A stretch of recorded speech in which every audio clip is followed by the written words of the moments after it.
definitely more human. And we are not exactly human. If anybody heard that little bit at the start, if it actually caught it on tape. This is the High Ground podcast. Hello, This is I am a robot. That's from Shaun of the Dead. World's End. World's End. Yes. I knew it was from something. Today we are not talking about the World's End, but I'm pretty certain it's going to come up on this High Ground podcast. It's got to go. It is going to come up. It better do because I've got it on my notes. If it doesn't, it's notes. I made notes for nothing.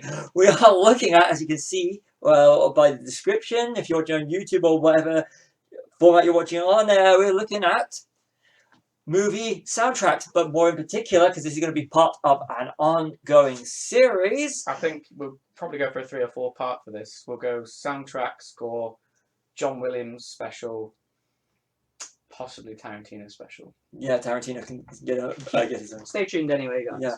One of those. This is all on off the cuff, so it's going to look at soundtracks, mixtapes, essentially a soundtrack. Yeah. That's already material that's been out there for years or months. But yeah. So we're going to rule out, say, like some Eye of the Tiger from Rocky, which is probably Rocky 3. For the film, wasn't it? The Top Gun soundtrack, which was I mean that is a good soundtrack, but it was created for the film. So yeah, although I think it does. There's a lot of songs on that are featured in other films, isn't there? Yeah, I've actually got something on that, which I will come to because there's one film that actually did it brilliantly. Yeah. So this is existing music. Yeah. That's been used to effect in the film, so it's non-specifically written. Yeah. So the rules are it has to have been used to produce the film itself. So the film's written around it, or it's included in the film in a mixtape style. So yeah. So it's original stuff that you could actually find before the film came out. Yeah. And on greatest hits albums or on albums by individual artists. Yeah. And I've got a good one to start with. Okay, fire away. Okay, Bohemian Rhapsody. Yeah. Who Wants to Live Forever was written for Highlander, and for years you think of it with Highlander. Yeah. But Bohemian Rhapsody, the way they use it during the Ace Clinic scene. Yeah. It's now become with that. Yeah. The great thing about Bo Rap was that it didn't care too much about the dates and details like that. And it didn't actually bother me that things were happening out of order or that didn't happen at all, because the soundtrack was so well suited to the situations and the story itself. You know, by the time you reach that end act, you know, you're so pumping and you're so jubilant, you know, for the fact that he's chosen life over death. And it's just one of those soundtracks that you just think, yeah, like, let's get this going. When Who Wants to Live Forever actually kicked in, I was like, perfect. I mean, I realised because Highlander was 86, it was, yeah. And that was 85. Yeah, or 85. It would have been 85, I think. When that set and when it comes in, it worked so perfectly, and I was like, I think as well because they're not singing it, it's ambient, it's diegetic. So, if it's on the soundtrack in the background, that works way better than if they were singing it, say, because you definitely know this didn't happen, you know, in that time. But definitely. I didn't even think about Bohemian Rhapsody, actually. That's weird, isn't it? Yeah, I just because I was thinking, because I was on a train of thought the other day with that,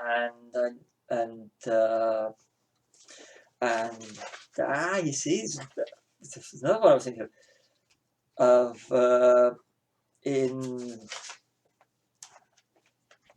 All of these pauses when Time Traveler's Wife. I know it's not the actual original version. They did a re-recording of Love Will Tear Us Apart. Yeah, I still haven't seen it. And it's a great film. It's a very girly film, and they use that perfectly. Yeah, I know. I think another one for me is American Graffiti. The way that's sort of constructed. You know, George Lucas constructed that around the soundtrack, which is something that Tarantino does now. So, I mean, did George Lucas do that first as well? Is there another thing he's done first before with someone else? I think he did, because I think, just don't quote me on this because I don't have the statistics up. But there was a lot of, if you look at, because American Graffiti was 73? Yes, 70. Yeah, I think with American Graffiti. You think of it, before that, all soundtracks. It was. They Yeah, they use like they have written so they have the stuff written for them. But with American Graffiti, it's like a radio station. It's in the background with Wolfman Jack. Yeah. So so when the music stops, when they have the crash, is when there's no radio. Yeah. And it's literally that is a very Tarantino thing. It is, yeah. I mean, having the if you've seen Tarantino's latest film, Once Upon a Time in Hollywood, that's exactly how the music's played through a radio in the car. And if you get the soundtrack, it's even got the radio intermissions, hasn't it? I love it. It's that. I can't believe he didn't see that film for a second and think, that's cool. I'd love to do that sometime. With and he's done it with Reservoir Dogs as well, with the super sounds of the 70s. And, yeah, I mean, in 1973, that probably would have been really original, and probably this is weird. Why are we doing this sort of thing? Like they do with everything new in Hollywood, until they realise it works. With graffiti, it's perfect because you think about it, graffiti. There was no it brought the nostalgia back because it's a coming of age, isn't it? Yeah, as it was only about 15 years or so since the period where it's set. Yeah, and they still already started the nostalgia on it, and you've got these traditional style rock and roll. In '73, it would be the it's a whole. You've gone completely past the '60s. Yeah. So you've got the rock and roll's dead. Yeah, essentially, isn't it? Yeah, the beginning of like the prog movement and the glam. So you've got the not the whole raw as it was. Yeah, yeah. I mean, he said himself in a lot of interviews about this that, and on the contrary, I think that American Graffiti is for him the lost childhood that America was experiencing because of Vietnam, and especially at the end, like say with the crash. George Lucas had a crash himself when he was young and nearly died. So I think that's definitely his way of working through this period that for him was now dead. Everyone sort of cites, even in American Pie, the song, Buddy Holly dying is the death of rock and roll, isn't it, in America to a lot of people. So I think this is the film where the childhood ends and the big decisions come in, and there's that really poignant bit at the end where they tell you what happens to each character, which I actually don't like. I actually would have liked to have just seen them walking off into the sunset, or after everything's happened together. But it's like that sort of 70s New Hollywood ending, isn't it, where not everything turned out for the best. That's what I liked about for a little while, something for a bit. That's what I liked about American Reunion, where you find out the characters don't, and that's. Yeah. Did they steal from American Graffiti? Yeah, maybe.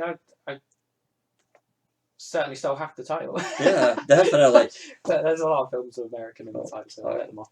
Yeah, I mean, interestingly, have you seen the sequel to American Graffiti? No, I haven't actually. I haven't had the opportunity. It's awful, but I think it was like a contract thing, like you had to do it with Universal. But it just doesn't. It falls flat because, like I say, I didn't even want to see the end credits cruel thing to describe people. So why would I want to see them on film? And the soundtrack is nowhere near as refined as it is in the original. I mean, you can imagine him sitting in an office or in his room going, or wherever he did it at college, going, this song goes here, this song goes here, that one doesn't really work. That sort of organic process is what makes soundtracks special in films, I think. I think he sat down with his record collection and just literally went it all out. The scenes. I imagine it was somewhat of a reverse of the record scene in Shaun of the Dead. Yeah. Throw it. We will be going. Which also has a good soundtrack. Yeah, we will be going on to Shaun of the Dead. I just want to touch on the Once Upon a Time in Hollywood. Yeah. I actually the other day listened to the entire soundtrack in its entirety while I was doing housework. Yeah, housework, and it's like. Because I had my headphones in, and it's like listening to the radio. And I got to admit, it ranks up there, even though it's a new soundtrack. As of recording, it's only been out a couple of months. As a soundtrack, the way it's constructed itself as a piece of music, superb. I love the way that they've actually put all there's no dialogue from the film in it. No, but they do use the adverts, and it's just fantastic. And I loved it from start to finish. You can literally listen to the radio. It's like, and they also keep the unremastered versions of the songs, yes, don't they? So they sound sort of sputtery but I think it works as like a nice bookend to Reservoir Dogs, which is also sounds like a radio. I mean, there's dialogue in that as well, but I get the feeling he sort of replaced the radio station stuff with dialogue in the later soundtracks because I don't know, but it just seems to work better as a radio station. It does. It does. I've always liked the way that Tarantino does use film dialogue. Yeah. But after listening, it feels like now, and this is just talking about the music. We're not talking about the films here, because it works so much better for me. And this, it feels like you could be in the film. When you're listening to it, you're there with the characters, but you're listening to the same thing they are listening to as you go along, and right to the Batman identity. It's to me represents one of the best soundtracks I've ever purchased. It is fantastic. Yeah. So it's like a story, isn't it? A Tarantino soundtrack. You know, you associate these songs with the scenes that they come from, and you know, like I recently listened to Pulp Fiction again as well, and I think that's probably my favourite of his at the moment. Just the way that, you know, when you hear Son of a Preacher Man, you think of Uma Thurman on the microphone. You'll Be a Woman Soon, you think of her dancing to it and smoking, and the Jack Rabbit Slim song as well as You Never Can Tell by Chuck Berry. I mean, there's all these different, right down to Comanche as well at the end, you know, and you're thinking of the Ving Rhames rape scene. It's just, its soundtracks are evocative, you know. Kill Bill is another brilliant soundtrack, Volume 1. Just that Battles of Honor and Humanity, you know, the what they use on the trailer, perfect. That was fantastic. That's right. That's fun. This is an interesting one. Battles Without Honor and Humanity. Yeah, that was actually used from another film. Yeah. That's yeah, it's an old Yakuza. You know, it's probably one of the films you probably did watch growing up. And then they used the Lady Snowblood's music at the end by May Kaji. Just obscure stuff as well with Tarantino. You know, it's all the stuff the film geeks will pick up, isn't it? And he takes scores from other films and makes it his own, which I thought just. You didn't read my notes. I actually made notes on these. Oh, yeah, I think that's fantastic. Taking another film's score and using it and bringing it into your own. Tarantino's brilliant. I think his scorier soundtracks are the weaker ones, actually. So, like Hateful Eight and Django, I think they're weaker because, you know, they just sound like any other score. Whereas when he uses a soundtrack, it's more, like you say, it's incorporative and it's theft, but it's intuitive theft. You know, like any good author thieves what they know, but they make it different. You know, I think there's the best quote about that for me ever is from Edgar Wright if you watch the Hot Fuzz commentary. He talks about his fast editing scenes. You know, like the choppy editing that he does, like Sam Raimi and Martin Scorsese. And he says one film critic pointed out to him and said, "Oh, did you steal that from Martin Scorsese?" And he said, "No, I stole it from everyone else who stole it from Martin Scorsese." You know, and that's when they do that with soundtracks, which is what Tarantino does perfectly.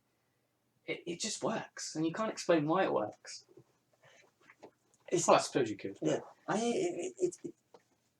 you know, some people, you know, the original films would actually, you know, they'd associate with, but it's taking it and it's utilising it to a different audience. Yeah, that's right. Yeah. So you don't actually need to have watched all these movies where the scores and stuff have been used before. Yeah. Because it's working perfectly within the film. Tarantino would never use something that wouldn't work to say that, look, I'm putting this song in here. But you mentioned Edgar Wright. Yeah. I'm going back onto Queen. You're My Best Friend. Yeah. Shaun of the Dead. Yeah, fantastic. And I just want to say Edgar Wright. You know, we could literally make this whole thing about Edgar Wright. And I mean, he's like a new Tarantino, isn't he? In terms of soundtrack. Shaun of the Dead soundtrack's fantastic. Yeah, I've been looking for that everywhere. Shaun of the Dead and Hot Fuzz. I just recently found it on Amazon for £3. So it is out there. Hot Fuzz is harder to find. And I don't even know if there is one for World's End. I know there's a score. There is a World's End soundtrack. You know how I know?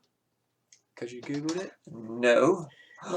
Because I was in HMV about a year or so ago when I was doing my usual looking for Hot Fuzz. Anytime I go to HMV, I always go looking for the Cornetto trilogy ones, and it was only one copy, and I was like, I'm having it. I said to my fiance, look at this. And they're so hard. They're not on iTunes, so you have to find physical copies. And I mean, Hot Fuzz has a good soundtrack as well. I think it's more sort of bands that Edgar Wright knows than, You know, Shaun of the Dead has Yeah. Queen and it has Zombie Nation and the Specials and stuff like that. You know, people know who they are, but yeah, no, it's just I love this soundtrack. I've listened to it I don't know how many times. I just think it's brilliant. Or another one which is just brilliant is Baby Driver. oh god, yeah, So yeah. good they did 2 soundtracks. The reason I was, this goes really bad. The reason I love Baby Driver's soundtrack to the second one is because I was a bit narked that didn't have New Orleans instrumental on the Oh, right, original. yeah, I was yeah. like, I'm going to have to add it in myself. Well, see, Baby Driver's a film that's constructed wholly around soundtrack. Yeah. You know, like it's almost. I think it is a musical. It is a musical. Just de facto musical, isn't it? Yeah, the Baby Driver was like I was quite sort of apprehensive going into it because I thought, oh, it's not the Cornetto trilogy anymore, you know, but he's still got it, you know, in terms of construction. I went to see that because I went into this one clean without knowing anything about Yeah, it. same. Because of Edgar Wright. Yeah. I said, I want to see because it's Edgar Wright. And I walked out of it, wow. And it was the fantastic, music. Yeah. For me, it is, yeah. For me, this is a lot like American Graffiti. Yeah. In the sense, like you said, constructed. The whole film is constructed around music. Yeah. And that's what I love it. And as soon as I found out there was a second soundtrack, they were going to do a second soundtrack. I was like, I'm having the soundtrack. It's almost constructed around the music to the point that if you took that music out and put score in, it wouldn't work. Wouldn't work. You know, it's like the opposite of if you took a score out of Indiana Jones and put a soundtrack in. It's like certain films just don't react well to the opposite type of music style. I'm going to ask you now, what is your favourite soundtrack? Of all time? Yeah. We're talking mixtape here. We're doing we'll do so- mixtape because if we're going to... Okay, let's just as a throw, what is your actual favourite soundtrack? If you had to pick one right now. Are we talking our rules Just- for this one? Or? No, just generally. In general? Just get it out of here because we'll probably end up doing it hardly soon. I don't know, probably Empire Strikes Back, I would say. It's the one where I think for me that's the John Williams score to end all John Williams scores. Just it's one of the only scores I can listen to where I am picturing and projecting the entire film onto the back of my eyelids if I sleep when I'm listening to it. I can see everything happening, you know. And the other Star Wars. I mean, that's another thing we all say. You know, when we used to slag the prequels off, we used to say one great thing about them is the music still, you know. But this is the ultimate soundtrack for me, and we'll get onto that in the soundtrack, the score one. But yeah, definitely. Raiders of the Lost Ark. Yeah. I'm just going to throw John that Williams one in again. there. See? Okay, mixtape one. Mixed Favourite one. Right. Guardians of the Galaxy, Volume 1. Okay, this is it. This is okay. It was gonna be Pulp Fiction, but I thought I've never seen a film that encapsulates the mixtape thing literally so well. You know what? I'm not going to even say anything because you kind of stole my answer. Oh, sorry.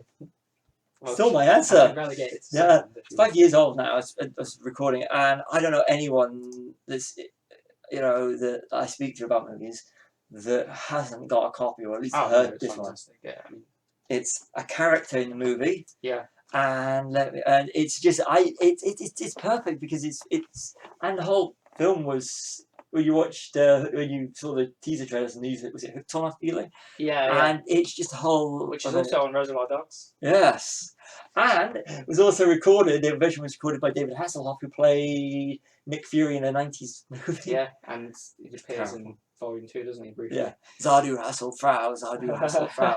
Hey, why am I singing that? It's actually a song written for a film. Yeah, I mean, come on, Guardians of the Galaxy is just perfect. Hooked on a Feeling, go all the way. We did not consort about this anyway as well for listeners. Like this was literally just been picked Yeah. out. So It's a perfect. I mean, I actually went and bought the second one. yeah, see, I wasn't as keen. It's still good, but I get the sense they were going for more American stuff with Volume 2, which isn't a problem. But I tell you one song I did like, and it's only one though from Avengers, is the Rubber Band Man. You know, when it Yeah. first introduces them. As soon as it came out, I bought a digital download. It's I mean, I said purchased. I did buy it. there's always a song for a Guardian situation. It's just fun. Oh, okay. I'll let you have this one for your first. Yeah. Ready Player One. Ready Player One. There's a mixtape. That is actually Ready Player One is I love this film because I can actually go into something we were talking about earlier. Ready, Listeners, I am actually pulling up the soundtrack He is indeed. as we're doing this, so we can actually. It is on here. Yeah, I mean, like the way they did it with that is even genius as well, isn't it? You know, it's every 80s thing you've ever. Most of it's 80s, I think. Oh, it's brilliant. It's yeah, a Ready Player One is, it's the way they actually as well in the score.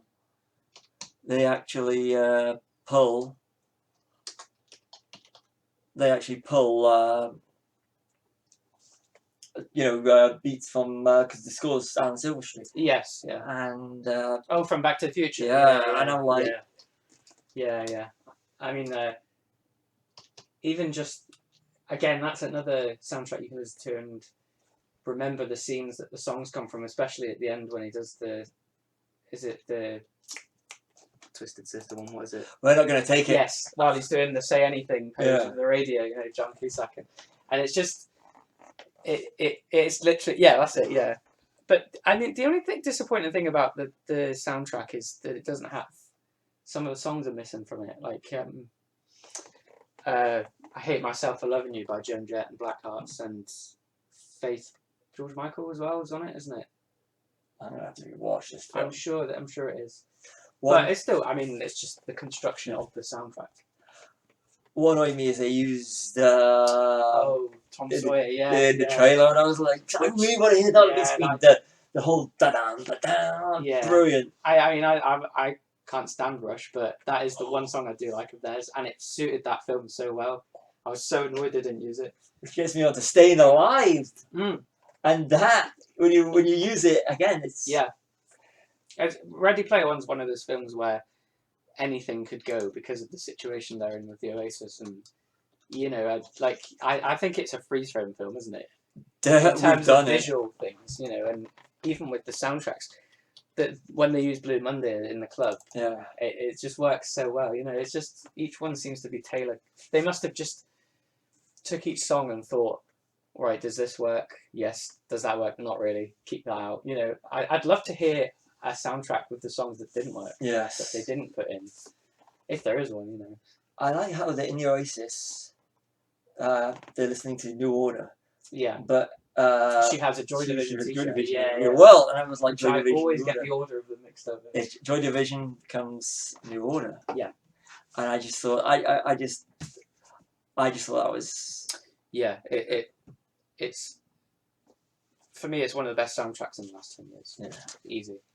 And one of the best movies, actually. Ready Player One is brilliant. I'm so annoyed I didn't get to see it in cinema. Ready Player One? Yeah, I had to watch it when it came out.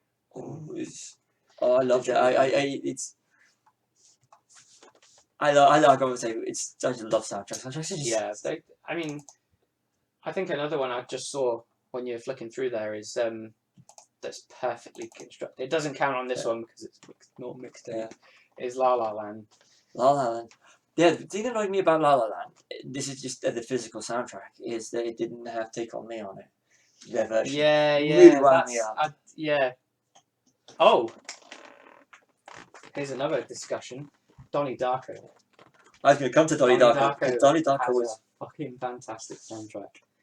And all these this is when the internet was in its not infancy, but before everybody could literally go on their phone and Google it. Yeah. A lot of crap that was going around about how they should have used Notorious because it wasn't out in time it came out this year. No, Notorious was usable. Donnie Darko is, if anything, is a mood piece.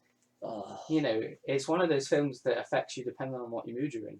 So, if a certain song didn't come out in that year, who cares? It's watching a film about time travel. Yeah.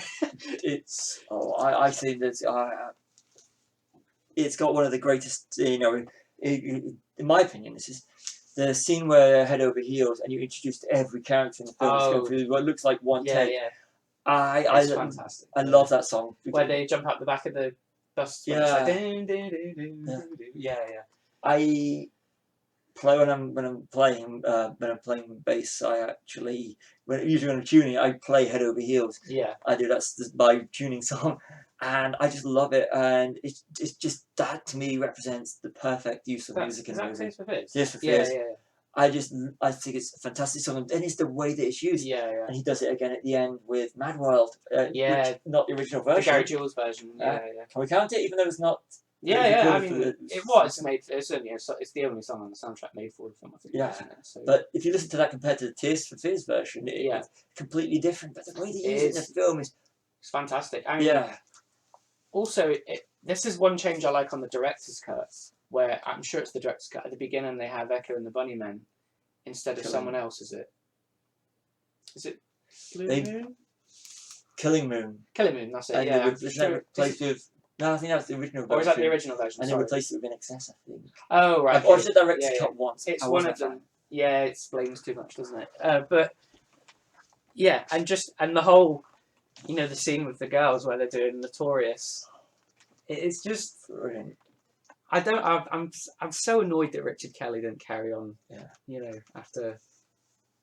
I doubt your commitment to sparkle motion. Yeah. He Oh, should it's have just- done more. yeah. Yeah, was it the? You did a film a few years ago. The Box. The Box, that's it. Yeah, Never yeah, seen it, but yeah. He's one of these directors. He pardon my Made language. one good film and it fucked off. Yeah. Yeah, Did one and he tries. It's yeah. it's a shame that It's you a know shame, when you yeah. get all your creative stuff out in one Yeah. shot. I mean, if you watch the new the most recent Blu-ray release by Arrow Video, there's like a 2.5 hour documentary on there. It's fantastic, but he talks. Everyone talks about him on there. Like he put everything into that film, And he said one of his main passions on it was the soundtrack, and he wrote it around the soundtrack, and when they do it right, it works. And Donnie Darko works 100% with that, I think. In fact, I was going to choose that as my number one, but then I think Guardians just edged it out a little bit. Everybody loves the Guardians. I'm sorry, it's just Guardians. It's such a. I think that I'm going to be controversial and say the 70s edge out the 80s a little bit, music-wise. I love the 80s. I do I'm love the sorry. 80s, Product of the 80s. Product of the 80s. Yeah, I think it goes 70s, 80s, 90s didn't exist because the music was so trash. And then you've got... The World's End soundtrack, and I know they don't have a soundtrack, but the music that's actually featured in Captain Marvel, Oh, yeah, that is quite a good 90s soundtrack, actually. which will lead to on to Captain Marvel. They Yes. use, when you read the credits, then Captain Marvel, I never thought of that. they use two REM songs. When I saw it the second time, I It was very in the background. yeah. Isn't it? It's when they brought up the Crush, The Crush, jukebox. yeah, Yeah. which is Crush with Is it Orange Eyeliner. Crush? Oh, no, I thought Crush it was with Orange Eyeliner. Crush. It's- Crush with Eyeliner. It's when they used it, and I'm like, I was reading the credits, like, yep, Man on the Moon, Nirvana, Crush with Eyeliner. Actually, Where's Crush with Eyeliner? the Nirvana song's really good, actually. Oh, Is it it's her brilliant. heart? No, it's not heart shape. Is it? It's Come As You Come Are. As You Are, which Yeah. she's chatting to the The Supreme Annette Bening, Intelligence. Yeah. And, it's- yeah, that is a good soundtrack. Really good. And then the fight scene with I'm Just a Girl. yes. Yeah. It's which brings me on to another little Marvel thing. As Guardians of the Galaxy Volume 2, Yeah. Thor Ragnarok, what do they have in common that's other than, of course, it's Marvel and there's loads of other things about common. What's musically got in common? Do they have? They don't have a Led Zeppelin song, both of them, No. do they? I think in terms of construction. The music again, is it? Yeah, because Thor Ragnarok's seems like a really synthy 80s construction, doesn't it? Guardians does something with music, and Thor Ragnarok do the same thing, but really in a different context. Same song, Yeah. being Immigrant Song from Thor Ragnarok, and the chain Yes. Yeah. in Guardians of the Galaxy Volume 2. They use it as part of the film, like the Immigrant Song at the start. Yeah. Which I didn't expect. I thought it was just trailer music. I must admit I did as well. And when they use it at the start, that's it. And then at the end, when he's fighting Surtur again, they use it again. Yeah. The Guardians did it just before, didn't they? With the chain. The Chain, yeah, by When- Fleetwood Mac. Yeah. Yeah. Perfect, because with the chain, as the Guardians are going a separate way, and then at the As they end, come back. chain brings Yeah, us yeah, together. yeah. And I just thought it's Yeah. unusual for them to do that. But to have Using it as a sequence- hook. Yeah. Yeah, essentially. I mean, I must admit I thought Immigrant Song was going to be trailer because I know Led Zeppelin are notoriously unwavering on using music for films. In fact, I think is this the first? I know they used pretty certain. Don't quote me on this. Almost famously used Led Zeppelin as well. Oh, okay. I've never seen that, so I remember that more for Tiny Dancer. Yeah, 'Cause they but use see, that- Cameron Crowe's another guy that sort of is good with his soundtracks. Wrote for Rolling Stone magazine, didn't he? He did, yeah, and you know, even his films do have like a lyrical quality to them. Like, you know, Jerry Maguire is really sort of, you know, I don't know, it's the word, but they seem to be like situated within a particular cultural point, but not in the term of dating them, you know. I got one for you, and this is going on Cameron Crowe. This is one of my favourites, and it's one of his most underrated films. Elizabethtown. Oh, I've not seen that. I don't think I Elizabethtown have. is that, Natalie Portman? No. no, it's Orlando Bloom and Orlando Bloom, Kirsten Dunst. It's they use a lot of he uses Tom Petty in Learning to Fly. Oh yeah. It's brilliant, and I mean, soundtracks. You know, this is the sort of soundtrack you listen to when you go on long journeys in the car. You can literally put the E-Town soundtracks on. It's absolutely fantastic, and it's got a great version of Big Love. Oh yeah. Big Love. Let's Yeah.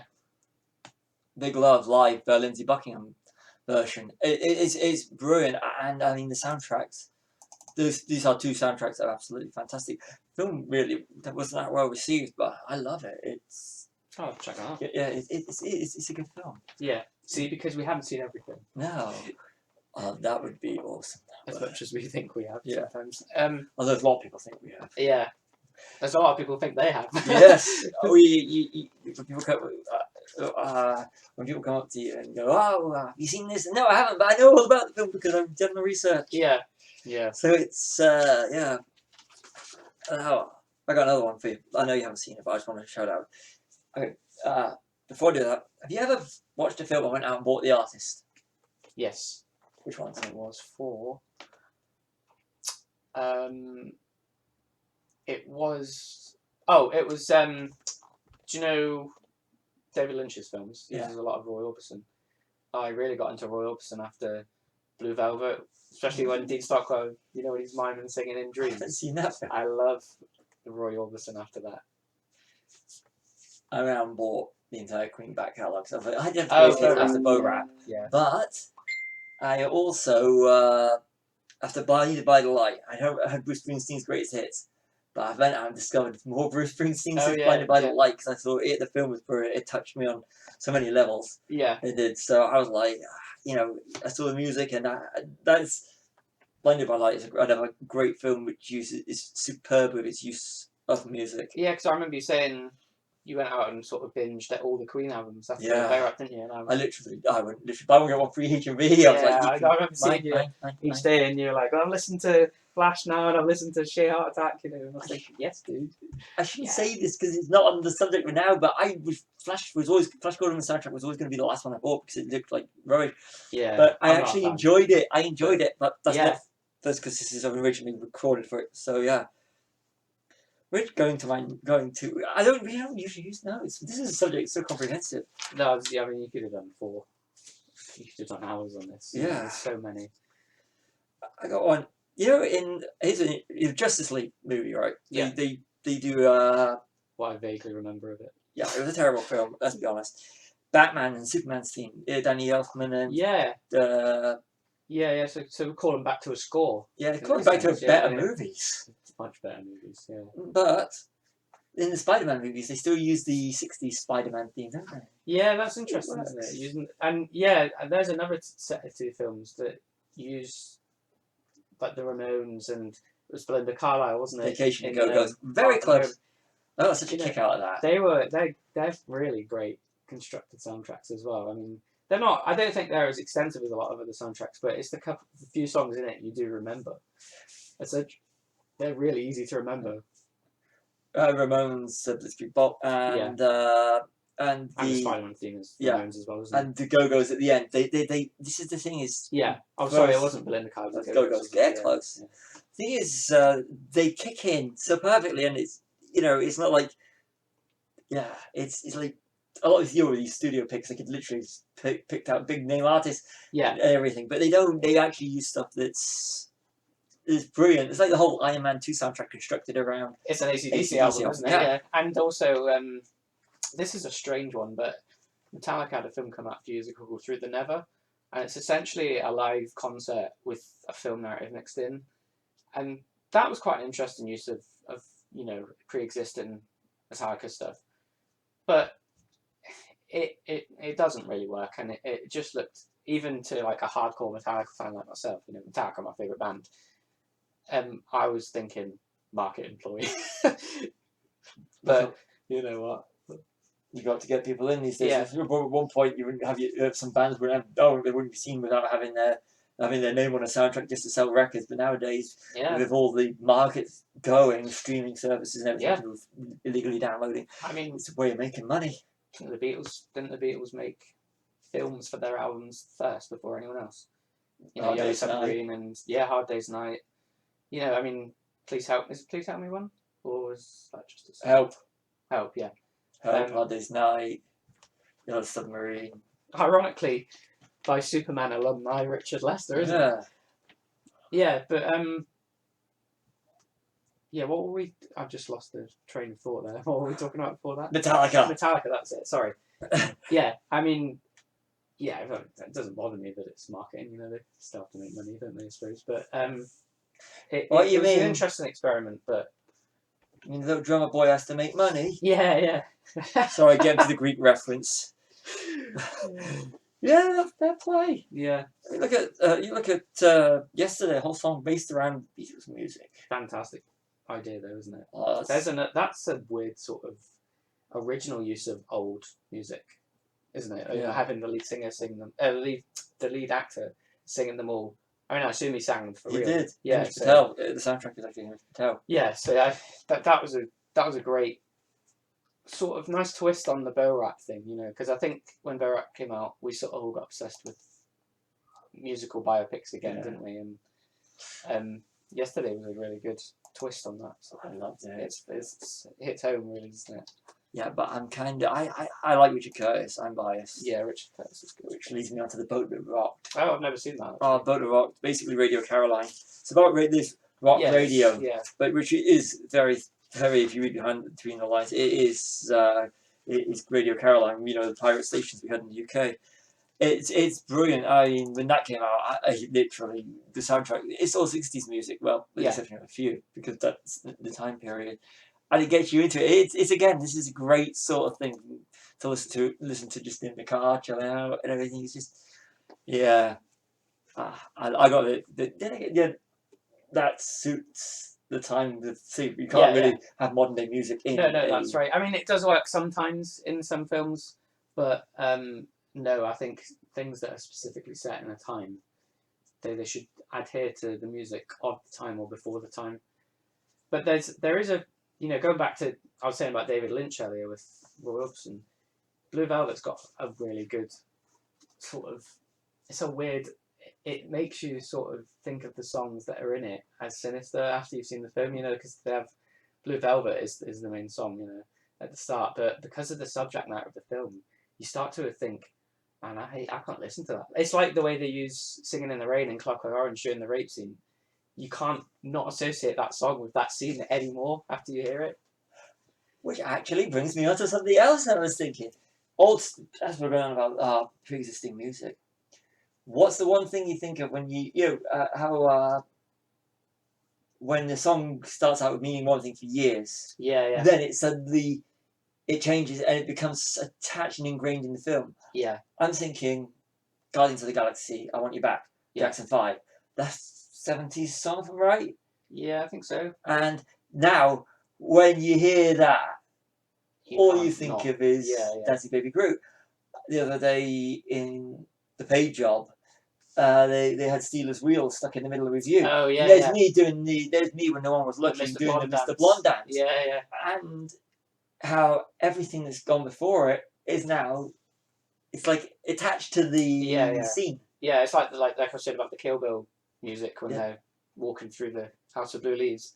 That song can be put on any slow motion cool walking sequence in any film and make it sound epic. It's and going back to Singing in the Rain, that's a song that's forever changed because of the scene it's in. I think Gene Kelly even sued Stanley Kubrick because people, started sending death threats because they were saying like, "Oh, this song's about rape and this and that and the other," like. And when a song becomes that ingrained into a scene or a popular culture artifact like that, I think that's when you think this guy's good at picking songs, And even the way Clockwork Orange uses Beethoven, as a weapon against Alex at the end, against violence. When he hears it, he feels sick. That's brave, doing that to classical music's arguably greatest composer. And it's the sort of ballsy thing Kubrick would do. I'm going to have to watch Clockwork Orange now. Yeah, have you never seen it? I've never seen it. I've actually, this is the thing because this is a topic for another subject. We do these, but we are a different generation, and our influences are different. So there's loads of films that I've seen and you haven't, and vice versa. So this is what I love. Jealous of you seeing in cinema before me. you call me old now. No, I'm not. In a polite way. Yeah, this is what I like. Is that, we're here doing this podcast, and we have a different we have different backgrounds. Yeah. We're both educated in this. We're both literally university educated in the subject. But I think what I love about doing this podcast is that we take these and we run with them. Yeah, and that's what I think is absolutely. Well, there's your homework. Watch Clockwork Orange.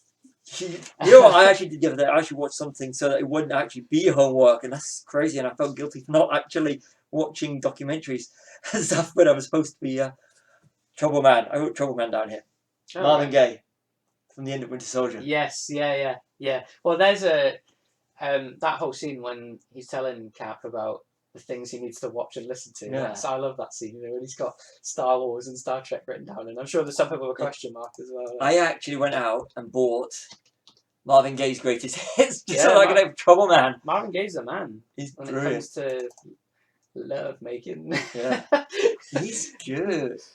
He is actually. Because that's not really this. There's another scene as well. I know you're not fond of it, but I do like the first Austin Powers movie where they use "Let's Get It On" with Frau Farbissina and Dr. Evil. That's a scene that's always ingrained in my head now with the volcano erupting. And I haven't seen that film in years, and that's why I want to keep it. I'm sorry. The first two are good, man. Wayne's World's good. See, I don't like Wayne. See, Wayne's World's one of those ones that's constructed. But I mean, I suppose that's single-handedly responsible for bringing Bohemian Rhapsody back. Yeah. In a big way. That's the one when people think Bohemian Rhapsody. Yeah, they're going to hurl into this. Yeah, and then they even went one further and used Mike Myers in Bohemian Rhapsody. Yes. The film. That's got to have been a reference. Oh, that was brilliant. That was. Yeah. No one is going to play Bohemian Rhapsody. I love Mike Myers. I think he's such a great bit part actor. Yeah. He's better at doing bit parts than he is holding a whole film together, which is quite a sad thing to say. But like his scenes in Inglourious Basterds, and he does really little spurts of scenes really well, I think. But in Bohemian Rhapsody, he's great. I mean, is it Ray? I can't remember. I don't think he's a real guy, but no, he must be a composite or something. Yeah, because there must have been people that told them Bohemian Rhapsody was shite at the time. But a lot of come on, it's an 8 hour. It was a 6 minute song. 6 minute, yeah. So yeah. Nobody's gonna play Bohemian. Yeah. But yeah, I know Mike Myers' career was killed by Love Guru, but I watched that a couple of years ago. It wasn't as bad as people say. I got an interesting one for you. Man on the Moon, which was a song by R.E.M. It's the Andy Kaufman. Andy Kaufman, yeah. And they ended up Milos Forman took the name and the song, and turned it into the biopic Man on the Moon. Now, I'm not going to go into the song The Great Beyond, because The Great Beyond was actually written for the film Man on the Moon, but I thought it was kind of cool that they actually named the film after an R.E.M. song that name-checked Andy Kaufman. Yeah, I haven't seen that film since it first came out, I don't think, but 2000 in this country, 1990 in America. I think I do remember the soundtrack was pretty good.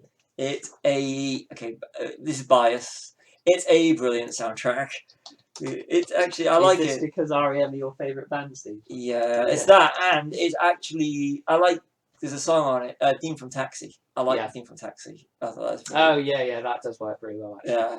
and it's actually got stuff on the actual soundtrack that's some REM stuff you can't get anywhere else. So that's why I like the soundtrack. Yeah. But the fact that at the end of the film, when you've got who you assume is Bob Zamuda playing Tony Clifton, and you see Andy in the audience, and it just cuts into the song, the bars of Man on the Moon. It's just brilliant, and the way they use the song in the film, I think it's fantastic. But I'm going to say I'm 100% biased on this one, so yeah, I admitted it.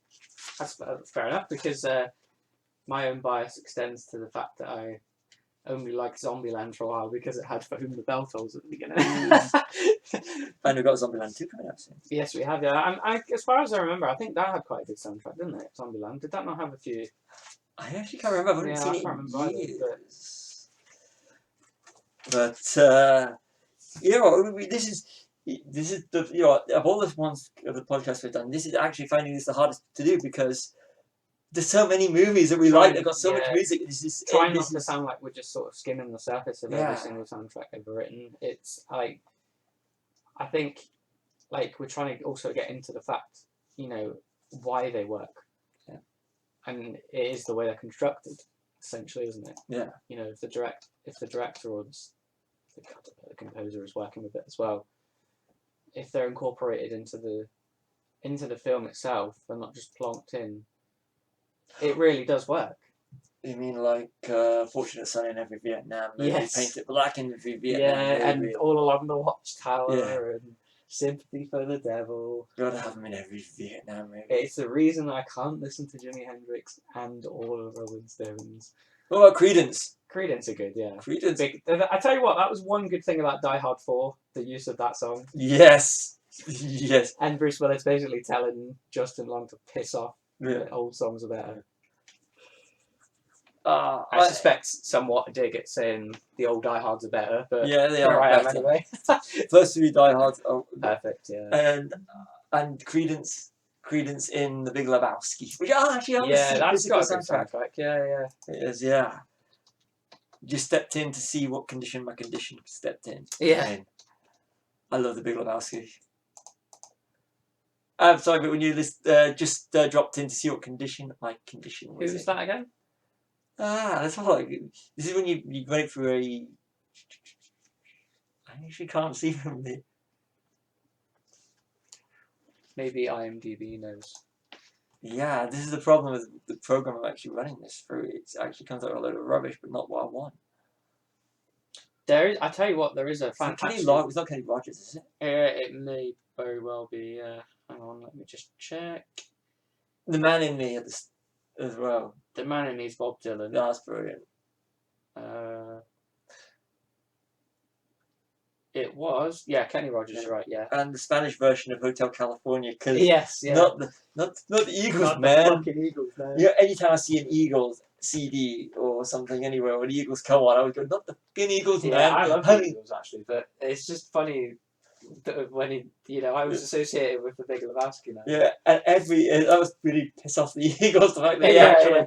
But I mean, they must have got paid for it because they get referenced, don't they? Actually bought Eagles' greatest hits, wasn't it, Chris? Oh, I saw the back of Big Lebowski. Oh man, the Eagles are great.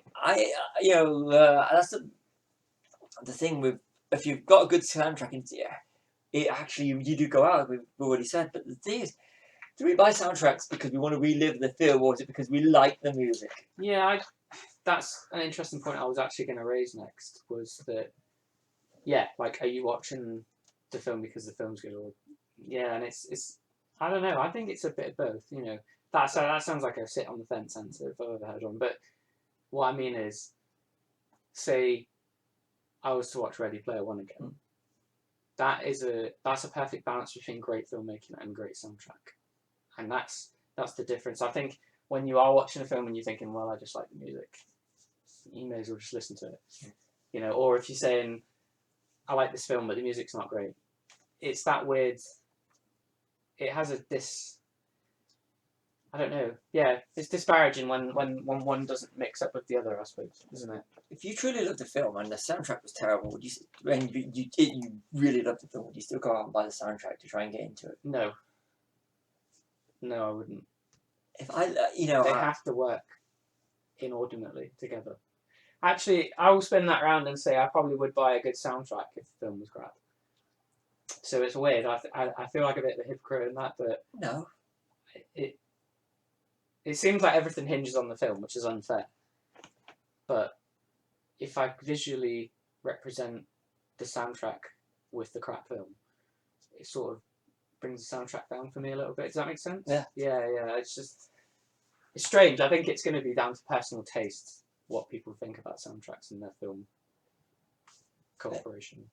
I actually, when I saw, the music in Once Upon a Time in Hollywood, when I was watching it, I was more focusing on, especially the first time, thinking I knew the ending of the film. Yeah. So I'm not going to go into spoiler territory on this one.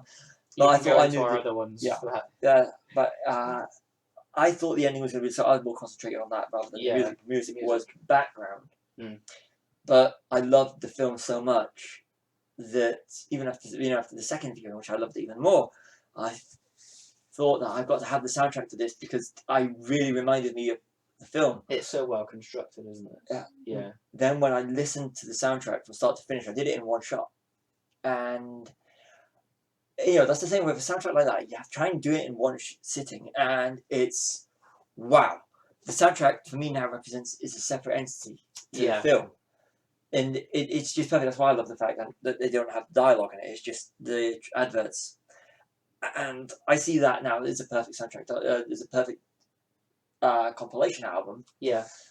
Separate now from the movie, and but there are certain songs in the film which brings you back into the movie, which in the movie itself with there's a lot of cars and stuff in the film. Yeah. And it's brilliant, especially with Brad Pitt. Yeah, I mean, I wanted more driving sequences. Yeah. So we can hear the music more.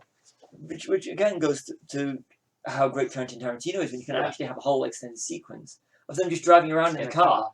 And listening to music. Anyone else, that would be mega boring. Yeah. Imagine Star Wars if they're all driving around in speeders just listening to radio Coruscant or something. Didn't we do that sort of with John Williams' score with the pod race? Wasn't that one for like 2 hours? That bloody pod race. There's also a scene in Solo where when he signs up to be in the Empire, and this is on Rebels as well. They take it down a tone and a key so you can't hear it as well, but the Empire's official theme is the Imperial March in the Star Wars universe as well. That's their recruiting theme, but they take it down, the key down a notch, so you don't notice it so much. But it's the Imperial March, and there's that's going to be on scores, but there's another one that's synonymous with an entire cultural franchise. Like, what do you think of when you think of the Imperial March? You think of Darth Vader. Yeah. You think of bad guys. Yeah. I mean, there's the perfection of soundtracks. If only they could use it in other films. Yeah, I know. Yeah, that would be. Yeah. And funny enough, you mentioned Once Upon a Time in not Mexico, sorry, America. That's a good soundtrack as well. Oh yes. When they use Mrs. Robinson by Simon and Garfunkel, I think that's quite a well used theme in Graduate, isn't it? Yeah, and it's American Pie whenever Stifler's mum pops up. Yeah. That's quite a good sort of all-rounder theme that you can use in a lot of films. I got another one for you. It's from Once Upon a Time in Hollywood. Hush, which used in Bad Times at El Royale as well. And I actually, that's come on in our work quite a few times recently, I must admit. Hush. Hush. Yeah, and I've been thinking, that's weird. Like, I can't. It's a good song. It is a good Deep song. Purple. Yeah. I didn't know it was Deep Purple for years, and then, but that was the one you showed me that sounds older on the soundtrack. It's the original sort of. It must be Tarantino's original LP or something. It was the first time I actually heard the soundtrack. It was very weird because I've got the Deep Purple. It doesn't sound remastered. Yeah, no. But when you actually, like I said, if you actually listen into the soundtrack as background, like I was the other day, it works perfectly. The whole thing works. I'd love to try it driving. Actually, physically driving. We'll have to do that one day. Yeah, it must be. I mean, how many soundtracks can you actually do that with? Reservoir Dogs. Elizabethtown. Yeah. For me. Funnily enough, some of the... Bohemian Rhapsody, I've done that. Yeah, some scores are at work driving as well, but not... It's a soundtracky thing, isn't it, driving? Yeah, you try to... Yeah, the thing is, the problem with doing those is whoever's is in the car with you, Yes. because it's sort That of night like to school was you fucked, aren't you? yeah, with yeah. We're not listening. We're not going to do Star Wars in its entirety. Yeah, not again. Oh, whatever. Just a throne room, please. If you ever want to get away, try and get away with things for so far. What you do is organise the rule, and whoever drives chooses the music. Yeah. Unless your partner actually goes, we're still not listening to it. Well, to quote Supernatural, driver picks the songs, shotgun shuts his cake off. Yes, And that's incidentally, in TV, Supernatural is a great physical user of existing soundtracks, because one of the brothers in it, Dean, he's a massive classic rock fan, and all their fake FBI aliases are famous rock band aliases. nice. And the soundtrack, if they did a soundtrack for Supernatural, it's everything you've ever heard from the 70s and the 80s. It's great. Well, they better get away with it because you copyright. Well, for film and TV is interestingly, different. when it came on Netflix, they had to replace some of the songs because they couldn't afford AC/DC or Thin Lizzy. But then if you get them on Blu-ray or they're on Amazon Prime now, they're actually restored to their original soundtrack. But I wanted to go back as well to Roy Orbison in David Lynch, because he's another artist that's been in quite a few things that you don't realise. Yeah, exactly. And also Star Trek First Contact, a song called Ooby Dooby. It's like Zephyr Cochrane's unofficial theme. And it's, and Star Trek actually, even the reboots, they use the Beastie Boys quite well. Oh, that's brilliant in the Using first Sabotage. one when it goes up the cliff. Well, it's in the third one as well, isn't it? When they come back at the end on the old ship, and like it feels like it shouldn't work, but it does, and it's quite it's a strange sort of like I when I heard that I thought definitely trailer song, it's not going to be in the film, and it was, and I thought, oh right, okay, that kind of works. Which brings us on to another thing that using older music in science fiction. Yes. Got one for you. RoboCop 3. Oh, right, okay. You know the bit when RoboCop's villain, he's so strange. Oh, yeah. Go-Go's.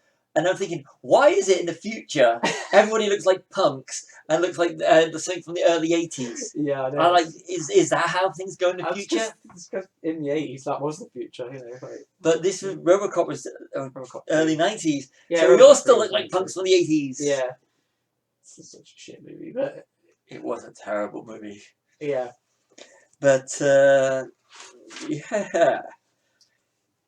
yeah, you mentioned earlier Spinner's Rubber Band Man, yeah? Yes, that was Infinity War. It was Infinity War. And what I loved about it is because you actually hear the music kick in before you see them. Yeah. And because it's literally Bruce is going to make a phone call, and you got the opening bars kicking in, and it just says space on the screen, and but as soon as you hear the opening, the bars, you know what's coming next. Yeah. So we're ingrained that the characters, especially Star-Lord, music is so important to Star-Lord. His existence. Yeah. That as soon as you hear something that's a little bit poppy, you know they're coming. That's coming. Yeah. And when you got them all singing and Drax asleep, you just know you came out with this big, the Avengers are losing, and then you've got, it's the Guardians. Yeah, and it's always Rocket saying something like, do we have to listen to this again? Yeah. Or like you get the impression that Peter's constantly got songs on repeat, don't you? Yeah. Oh, and the best I've got one for you, the Mr. Blue Sky, Guardians of the Galaxy Volume 2. That's the greatest opening sequence of all time, I think. It's one of the best uses of things going on in the background with the foreground that you're constantly going, you need two viewings to see what's going on, and it's so well done. And Marvel, when they do opening sequences, Marvel is so good at it, especially the MCU sequences, because not all of them have opening sequences, or they just have the title. But with Guardians, it's just everything about Guardians is just geared at being awesome. Yeah. And that opening sequence is absolutely fantastic. I went into Volume 2 not knowing this. I actually bought the soundtrack. It's still out middle of the week or end of the week. Soundtrack came out at the start of the week. So, luckily, my fiance was there when I was buying it, so she had to buy the soundtrack for me and put it so that I couldn't see the soundtrack because I didn't want to know what was in the song because what was in the film. Yeah. So I wanted the song, because to me the music was another character in the film, Yeah. and I wanted to, because I knew I knew a few songs with it because you just can't avoid it with the internet. But the majority of the songs I didn't know, so it was a nice surprise when you see them being And I slotted think in. The Chain was on the trailer, wasn't it? Yeah. As well, was it? Fox on the Run was. Oh, was it? Okay, yeah, sorry. But The Chain, when when the chain kicked in, it was... Yeah, it's fun. It's like you say, it's one of those uses where that's all you can associate that song with now. Oh yes. There's how Mr. Blue Sky, Fox on the Run, Lake Shore Driving, The Chain, Bring It Home to Me, something nice, sweet. Oh, My Sweet Lord, George Harrison. I thought that was great using that one. Brandy, Come a Little Bit Closer, Surrender, Father and Son. Now that's been used in multiple things. Yeah, Cat that Stevens, definitely has. Yeah. Flashlight, and Guardians Inferno, which we won't go into because it's an original one done for. But Father and Son, anytime there's a get together of, and they use that to perfect effect as well in Boat That Rocked. So again, but now you think of it, you think of the ending of that, but I still also think of The Boat That Rocked. Yeah. So Pirate Radio, as it's known in the States. I hate when they do that. When they have different. Sorry, tangent, but when they have different fucking titles in different territories, it does my man boobs in when they do that. I hate it. I still don't know if it's Zootopia or Zootropolis. And like Avengers Assemble and Avengers, like, is it because they think we might not know the difference between that and the old series, The Avengers? Like, yeah, have a bit of faith in people. You know? That's the logic, but you can use the word Rambo multiple times for the name. How many times has Halloween came out as a title for a film? Well, there's 2 installments called Halloween in it now as well. Like so. You went Rambo. It went First Blood, Rambo, First Blood Part 2, Rambo 3, then Rambo, Rambo, John Rambo in America. Yeah, then Rambo again, Rambo Last Blood. Yeah, I know. So, make up your mind. They nearly did it with Rocky. You got Rocky, Rocky 2, Rocky 3, Rocky 4, Rocky 5, Rocky Balboa. Yeah.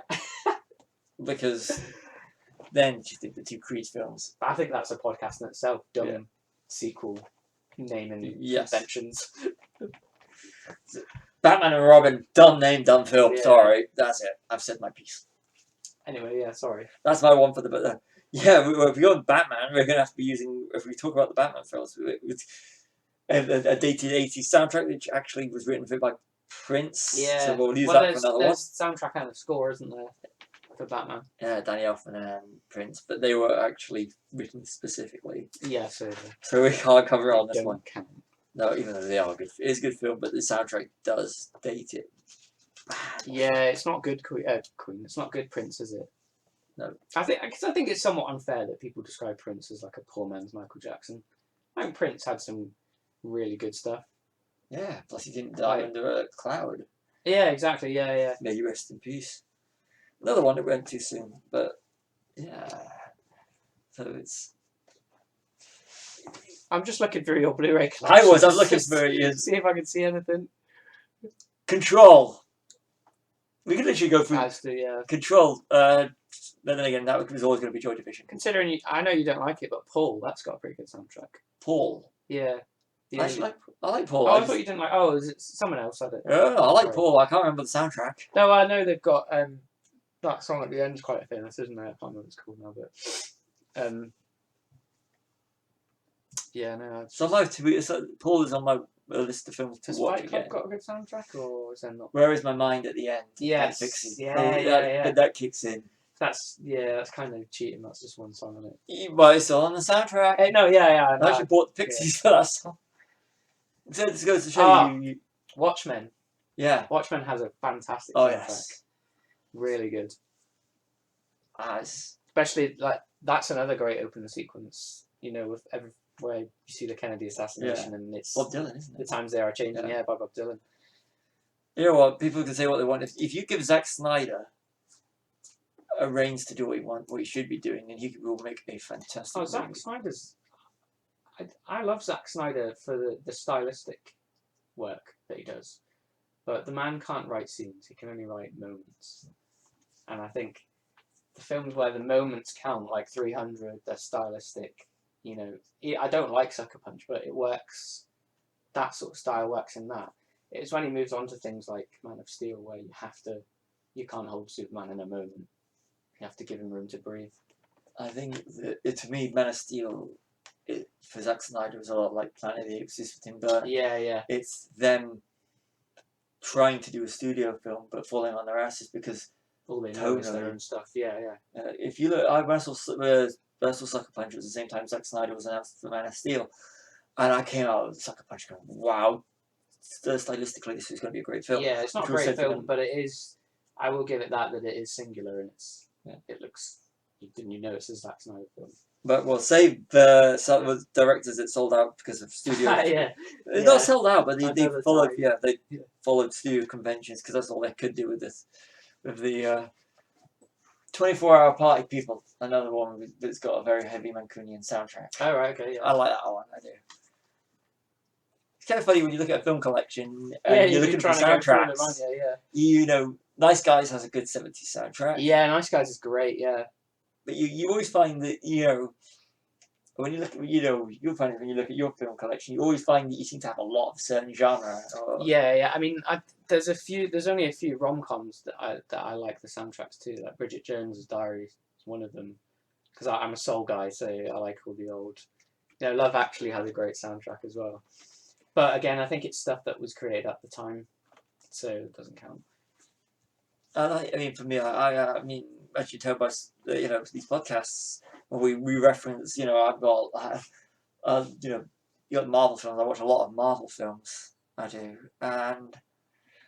but it's Don't we all? Yeah, see, that's the way it is. It's not enough hours and days to go through your entire collection. No, That's the biggest no. problem. But you know, it's yeah. I think we're gonna do definitely soon. We'll do a one on Quentin Tarantino alone, and I think we'll be discussing Edgar Wright. Yeah, I mean, well, we're gonna carry on our series on Tarantino Yeah. at some point as well. So Yeah, we will be doing that. But you know, I think you know when you use a good soundtrack, it grounds it in reality. yeah, Because you know, and it sort of grounds it in a moment in a good way. Yeah. Not in a dated way. You know, like it's a moment where you say, God, I remember this song because it was from so and so. Not, oh God, that song reminds me of the 80s. Like you know, it grounds you in a way a film should. It grounds you to the. I think more the atmosphere that it's made in rather than the time. Does that make sense? Yeah. Yeah. I actually, for me, when I was watching Blinded by the Light, and they set in '87, and they use not on the soundtrack, but there's a Level 42 song, and you know, Pet Shop Boys, and as well as mixed in with all the Bruce Springsteen stuff. Pet Shop Boys. No, I am not. I'm not a fan myself. And you know, it's set in Luton, and I was in Luton in '90s. Sun Always Shines on TV. You know, I was in Luton in the '90s, but the fact that it's, you know, it sets the tone for 1987. Oh, Captain Marvel again with the '90s. I remember where I was in '95, especially with the Stan Lee Mallrats reference. Yeah. And I actually, it's because I was at a different phase of my life when I was in the '90s, and it's actually just, you know, hearing that music, and it took me back to the summertime in '96, I'd say. Yeah. 95, 96. When I was starting university, I started uni in September, October '95. So from '95 to '96, for some reason it reminds me of that period. Yeah. And you know, you get a kind of like warm feeling, nostalgic feeling. That's what I was meaning earlier about it grounds it to the time but not dated. It's brilliant. It kind of makes you. It's like a good smell. Yeah. You know, a good smell which reminds you of where you've been. And that's the thing. You know, of all these stuff, the songs that, you know, I created my own little version of the Captain Marvel soundtrack. And out of all that lot, I had Elastica at the time. You know, because I thought Elastica were a good band. And of course, I have R.E.M. And you had MTV was really MTV. Yeah. You'd hear No Doubt. You'd hear Nirvana. You had Beavis and Butthead. Who's Who, wasn't it? Yeah. And now it's just a reality TV channel. I miss that thing. You don't appreciate it at the time, but you know it's. I agree totally. I mean, one interesting aspect of soundtracks is how horror films use them. You know, mixtape style soundtracks. Because I mean, like we're talking about synonymous songs. Well, Mr. Sandman's synonymous with Halloween. You know that I can't remember who it was that sang it, but whenever you hear that song, I always think of Michael Myers now. You know, I think of Mr. Sandman. What? Is this it? No, this goes to, no. That's not my. Do you want to say Backstreet Boys? Oh, Back to the Future. Yeah, of course. Yeah. Mr. Yeah. Sandman, which Just got it as you typed it. is it on here? It is in the film. I don't know. It may not be on the soundtrack. It's not. But I mean, yeah, you want to talk about soundtracks? There's a perfect. You know, Johnny B. Good. Yes. And it was Power of Love for the film. Power of Love was for the film. But Ghostbusters, I found out the other day, ripped off. They ripped off a Huey Lewis in the news song. All right. Yeah. Oh, speaking of Huey Lewis in the news, American Psycho. I heard about that. Even though it doesn't have the soundtrack relating to those songs, it does play them, but it's more like Patrick Bateman's description of you know, he gives a massive critical examination of it's hit to be square before he bashes someone's head in with an axe. And it's such a funny scene that I don't know why it shouldn't be funny because it's quite horrible, but it's hilarious. And if you read the novel as well, there's the whole chapters are dedicated to his critical analysis of Phil Collins, and it's such a weird thing. Like, but that uses the soundtrack really well actually. And I'm really not a fan of Christian Bale, but he is very good in that. I'm Batman. Yeah, was Batman with throat cancer, by the sounds of it. There's an interesting thing for you about Back to the Future, which was it came out in 85. It came out in 85, but set in 55. Yeah. Now, Back to the Future, 1985. We are over 30 years later. Yeah. Kind of, and the music that you like Earth Angel and Johnny B. Good and everything like that, which was big then. Yeah. And now it's kind of like retro the whole thing with how the 80s music, like on the soundtrack itself, which we're looking at right now, Power of Love and Back in Time, two Huey Lewis and the News songs. Yeah. How those, and even if you want to go ZZ Top from Back to the Future Part 3, which is 30 next year. Oh, it is, yeah. And so you got those. Literally, it's like another step. Like it's Ready Player One. Exactly, that's what I was about to say. Ready Player One uses the 80s as the nostalgia. It's the same as in the remake of the new It films. Yeah. In the novel, the flashbacks are set in the 50s, and the book's set in the 80s when it was written. But in the film, the flashbacks are set in the 80s, and the now is now. Ah. So the soundtrack is the 80s now in this one and it works a lot better having it just be the 80s, because the 80s are now, like, for us, what the 50s were to people in the 80s, I suppose. Yeah. Aren't they? It's 30 years ago now. Yes. It's coming up for 1980, isn't it? So I've always found it fascinating that how we wouldn't listen to sort of music as a rule. Yeah. Especially when we're younger, that our parents would have listened to. No. But now it's kind of became the norm that in society now, the way things gone, and how I suppose it's because music's not as good as it used to be. I hate to say this, and I don't want to sound like an old guy. It really isn't. But it's sort of like, it's unheard of that we'd watch the same films that the kids these kids these days watch the same films as their parents. You go to conventions and you see it. Yeah. And you see 3 generations going to Green Day gigs. Yeah. And I find it fascinating. I go to a lot of metal festivals, and they're always cross-generational. There's people with their kids on their shoulders, and and it's the same. Like, I think the first sort of films to do that were Star Wars, weren't they? Really, I mean, to bring cross-generational people in. I mean, now Harry Potter's done it as well, but it's just music does that even more because I think because it resonates with people at different times in their life. They can sort of go back and say, I remember this is when I was doing this, and then when you hear a song now, 20 years from now, you'll be saying, I remember when I was doing, unless you're dead, obviously. Yeah. But, like, it's that sort of, it gets passed down, and it's definitely right that you say, like, the generations don't, like, understand. That's a famous observation, isn't it? The previous generation doesn't understand the next generation, or the other way around as well. But now because of music and films. Yeah. Especially with the MCU. Yeah. AC/DC, Led Zeppelin, You know, Black Sabbath, I Am Iron Man. Come on, they even ended Iron Man with the core I Am Iron Man. Yeah. I mean, with those, it's literally you're taking these classic rock And Guardians as well. Guardians, Stuff. yeah, and you're just taking them now, and kids are listening to Led Zeppelin. Yeah. I mean, I hate Led Zeppelin, but when I heard Immigrant Song, it's probably one of the only songs I do like. And when I heard it in Thor Ragnarok, I just thought, I need to go out and buy this song now. And it's just, it had the power to do that. Led Zeppelin 3 is my favourite Led Zeppelin album. I've just always thought they were quite overrated. I love Led Zeppelin. So it's the same with controversially, it's the same with the Beatles. I can't stand the Beatles, but if you were to play me their greatest hits, I would know every single song. It's that sort of... Can I just say that's Callum talking, not Stevie? I'll take the rap for that. So, yeah. No, Led Zeppelin 3, Immigrant Song. I love that song. I have for years. It is to do with Norse imagery anyway, isn't it? Yeah, and you got Ramble On, which features a lot of it about hobbits. Yeah.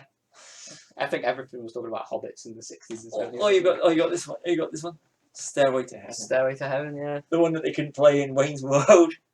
But the thing is, you know, even for those in Wayne's World, it was 90s and early 90s. Yeah, I think it was early, wasn't it? Yeah.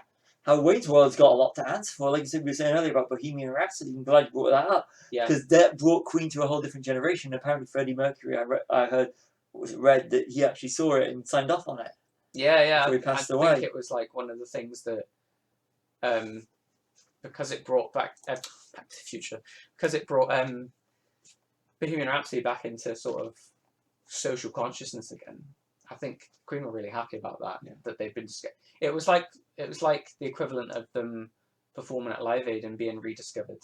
You know, because they were in a bit of a slump at the time, weren't they? And I think anything that makes you rediscover something is special. I mean, how many times do you put? I've had this theory for years. If you don't know what to listen to, you put on something like Bohemian Rhapsody or Queen. Yeah. If you put Bohemian Rhapsody in the car, everybody sings along. Of course, yeah. If you're arguing over what if you've to got listen soul. to, yeah. If you're listening to, if you can't decide what to listen to, you put Queen on, everybody's happy. And Queen really, especially now with Bohemian Rhapsody, but if you think they're a band, I mean, and they're fantastic, and if you delve into the back catalogue, you know, you'll find it's got some really good stuff, and we're just talking stuff that's I like Dragon Attack, the bass line, and the Dickies bass line is superb. But if you listen to the stuff that's just on the albums, that's well known. But a film like Bohemian Rhapsody or Wayne's World brings a band like Queen and makes them socially relevant again. Well, I mean, Shaun of the Dead did that with Don't Stop Me Now, didn't it? Ah. And You're my best friend? Yeah, I mean, but more specifically, like, I hadn't heard that song in a long time, and I think I'd only heard it once, and it would have been a forgettable Queen song at the time, but it's synonymous now with that pool cue whacking zombie scene, isn't it? I mean, they're even whacking it in time to the beat, which I never noticed until I watched it later on, and my dad said, they're whacking him in time to the drum beat, and I was like, they bloody well are as well. So Queen is a good thing to whack off to. Oh! With snooker cues. Yes. Yeah. So... Yeah, but they're a band that can be rediscovered, aren't they? Yes. Constantly. But I think they're now, you know, ever since Bohemian Rhapsody, because that's always going to be doing the outdoor cinema rounds. It's going to be, it's always going to be up there, and that's all because of film. Yeah. And the fact they managed to get people in. I mean, I think it's a Queen. I mean, they're a worldwide thing, but being British, it's it's homegrown for us, and that's what. And that go slightly off, but you know, with Blinded by the Light, I know I keep going about Blinded by the Light. I love that film. I'll have to actually watch it now. Yeah, you have to. It's brilliant. Bruce Springsteen, which was in New Jersey, if I'm right. I think so. Yeah, he's like in New York. Yeah, and being basically it's based on a true story, and set in Luton. Yeah, and I just thought that was. You know, and it's like, you know, even though he's an American singer, it's become socially relevant in Britain and to a Pakistani of the Pakistani descent team, and I think that's brilliant of showing cross cultures, cross cultural, and that's what I love about music, and it's the whole thing is, you know, when we watch films, you know, our audience, and I'm hoping the audience for our podcast will become big, is you don't know who's going to be listening to it, and that's Yeah. the beauty. Is films and music are two things that can bring us together. You go to a gig, Yeah. and it's all about the music. It's not about sexual orientation, age, color, On religion. stage, yeah. It's all about that whole shared consciousness, and Yeah, that's yeah. what I love about music and movies together. Yeah, and And you can do it. Gigs share that sort of the theatricality of movies as well, don't they? You know, Yeah. like, I've seen Kiss live, and it's one of the greatest things I've ever seen. Like, Kiss aren't even particularly my favourite band, but they just put on such a great show that it's the singing and the theatricality. And I think that's the secret with the films as well. If the theatricality and the music gel with each other, then you're laughing, aren't you? You can be If one of those things doesn't work, for me that collapses it. Yeah. Yeah, definitely. And this is what we've been going about, and this one is when you marry the two together. Yeah, it is a marriage. Have we mentioned the beginning of Baby Driver yet? We did mention Baby Driver, but not the beginning. Yeah, that is. You watch that. That is 100% how you use the soundtrack. That is superb. But the opening sequence when Baby's walking along the street, and all the words for the songs appear in time. That's like, this is the whole operatic. And it really reminds me of the perfection that the way Tarantino uses Little Green Bag at the beginning of Reservoir Dogs. I mean, it's another great slow motion walking scene song, isn't it? Now. Yeah. Oh, that's perfect. It's so. I don't know. They should do a film together. Yeah. What do they talk about? What are they talking about before that sequence? Madonna as well. Music. Madonna. Yeah. Like a virgin. And that song's not on the soundtrack. Exactly. But I bet loads of people went out and bought that. Yeah. And I'm sure though, Tarantino's even said a famous story that Madonna was such a fan of the film that she sent him a signed copy of the album that was off. I can't remember what the album's called. Erotica, I think it is, or something like that. I tuned out to Madonna. No, I don't like Madonna either, but she signed it. It's not about dick. Yeah. I love Madonna. Like, even she saw it and thought, well, you know what? This is on the soundtrack to Pulp Fiction. Yeah. They wanted My Sharona, but one of the... Yeah, was it too expensive or something? Yeah, one of the this is Pulp Fiction, and No. he found one of the member of the band became a born again Christian and didn't like what he was doing, so they lost the money. But Chestnut. But it was used in Reality Bites, wasn't it? Yeah, it was. Yeah. So it ended up being used at the end, and he got the money back, but they didn't do it from Tarantino because they found another song for it. But I just think that bands that don't sign off because of the don't, but Yeah, I mean, with Pulp Fiction as well, you've got another iconic, unofficial theme of that film, which is Mizzaloo by Dick Dale. Yeah. And like that surfer rock is something that's absolutely shite. But when you hear it on Pulp Fiction, that's the unofficial theme of that movie, and it just kicks the whole thing into gear, doesn't it? And it's just, he is a soundtrack god. Oh, brilliant. The other day, I actually told my fiance, said, switch it off because we're going to do these all in order. If you're listening to this, when are we going to do these all in order? We started watching Django Unchained. Yeah. And she said, we should do them all in order. I'm not a fan of the soundtrack on that because I don't really like hip hop. The opening though. But the opening, yeah. I got as far as the opening, and then I was like, I have to get this soundtrack. And then, funnily enough, bringing us full circle, Roy Orbison has a song at the end of Hateful Eight, doesn't he? There's No One Coming Home or something like that. I can't remember what it's called now. I have the soundtrack. There won't be many coming home. That's it. Yeah. It's on the end of the credits. And he's quite figurative, isn't he, in a lot of soundtracks. I don't know but the program I'm using it for is actually when you typed in Quentin Tarantino, it just came up with these Hateful Eight, these last three films. Yeah. And it's kind of funny when I look at them, and it's. Sorry, Once Upon a Time in Hollywood. I know I've kissed its ass the whole podcast. Yeah. I love that. Buy that soundtrack, and I'm not getting paid by anybody. See, another one that really works of his is Jackie Brown. If you're really into soul and I think they even talk about a lot of this. They even talk about a lot of the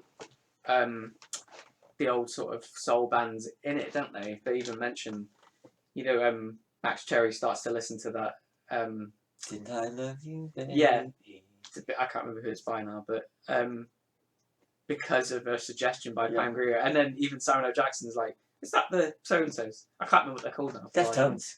No, No, it's Deftones. not Delphonics. Delphonics, that's it. It should never be the Deftones. No. Yes, Sorry. that's it. Yeah, so Yeah. it's like, is this the it's the Delphonics? Yeah. You know, it's like Jackie's unofficial theme, isn't it? Yeah. And she said there's an actual song on it. I can't remember. Yeah, Street Life. Yeah. Yeah, and that's the one Pangria.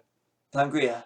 Yeah. And it's from right. There's one that was actually used in, was it Coffee or Jackie Brown or Foxy Brown? Foxy Brown, yeah, it may well be, yeah. But that I get them is too mixed up. across 110th Street when the Miramax Yes, logo the comes on right for airplane, this. It's superb. On the escalator. Yeah. Yeah. And she starts running, and it's again, Jackie Brown is. I mean, it's one of my favorite. It's my favorite. Well, I'm sorry, I'm going towards. This goes you have your opinion can change in time. For years, Jackie Brown has been my favorite Quentin Tarantino film. Yeah. But because I've been listening to the soundtrack to Once Upon a Time in Hollywood at the moment, that's so raw. But I'll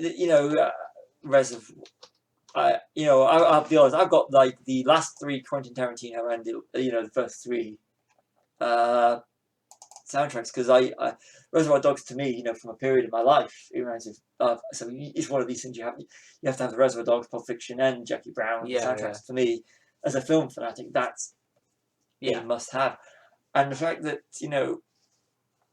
that you feel that you need to have these, and I like the way that they have the K-Billy sounds of the 70s. Yeah, like the sort of fictional, like it's even Stephen Wright in real life, isn't it? So like the setup for the radio stations.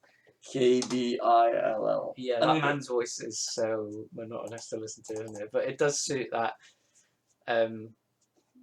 It suits that. What's the word I'm looking for? That style of soundtrack. No, and a lot of Tarantino's ending songs for his films are the perfect endings. Like he uses Surf Rider on Pulp Fiction, and There Won't Be Many Coming Home, and what's Jackie Brown is just reprises Cross 110th Street, isn't it? And it's and then Death Proof with Chick Habit as well. Oh, April March. It's so brilliant. That's. I fully do.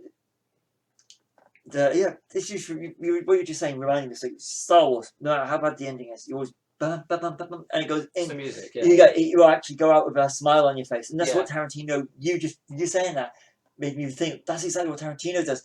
Yeah. No matter how the film ends, you walk out with a smile on your face because Yeah. of the music where it kicks in. Yeah. So he's using songs as a score in the sense that you're eliciting the emotion through the songs as George Lucas does with scores of.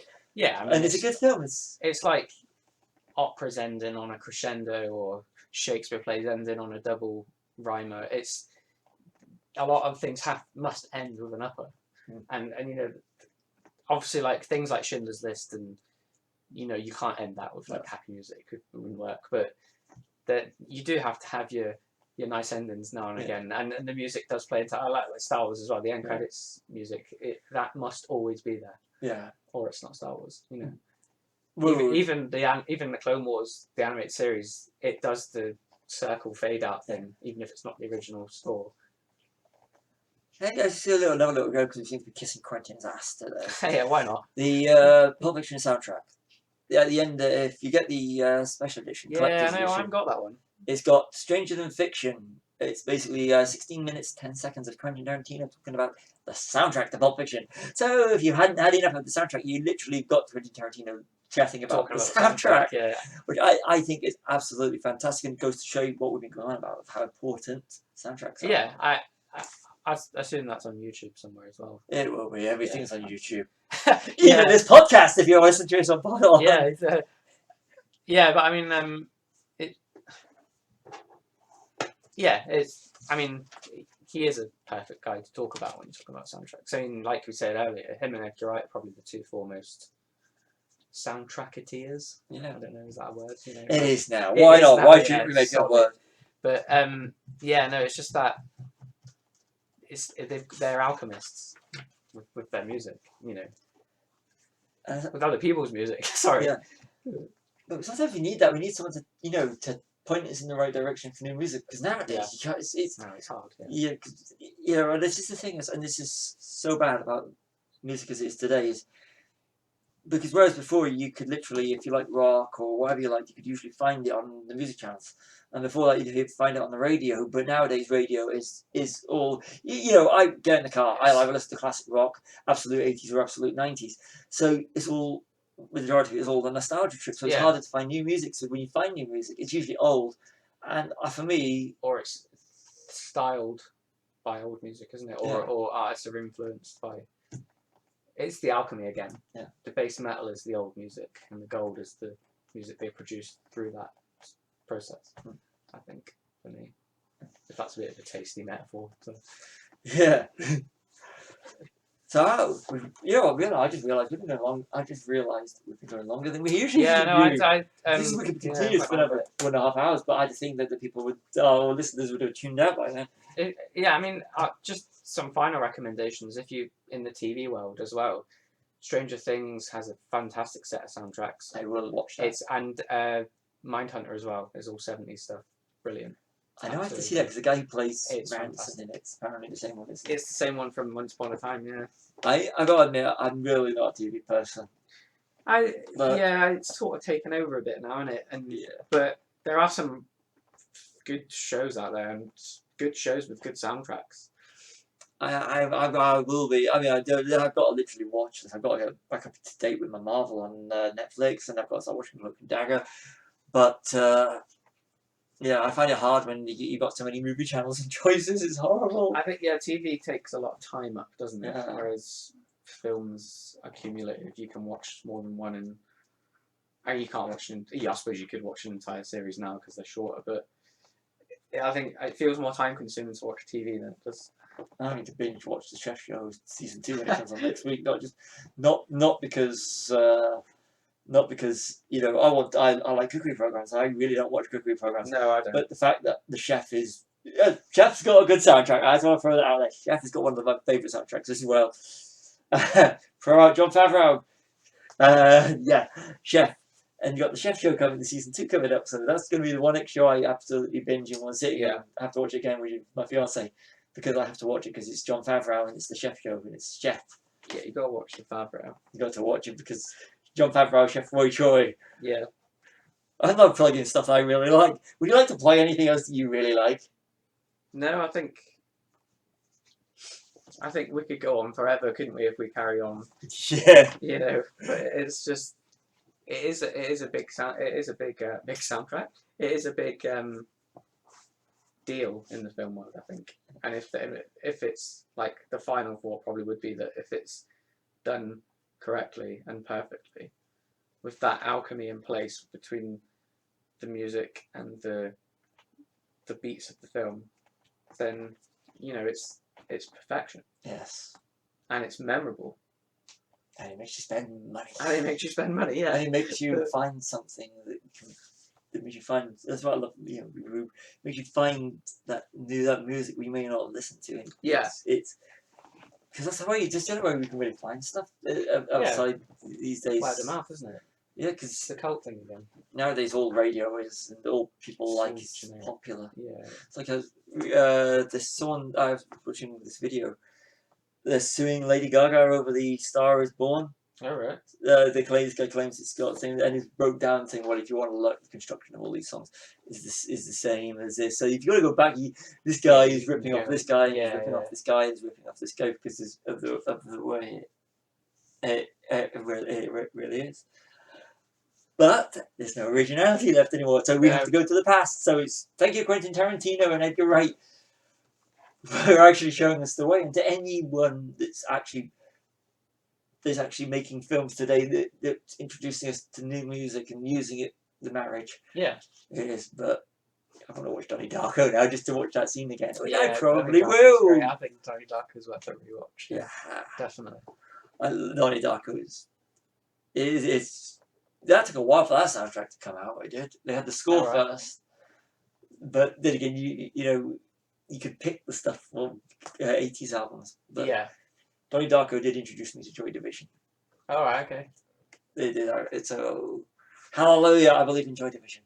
It does seem Donnie Darko always seems to me like a sort of unofficial Tears for Fears promotion vehicle. Because there's a few songs, isn't there? There's one. Is there? I thought there was Head Over two. Heels.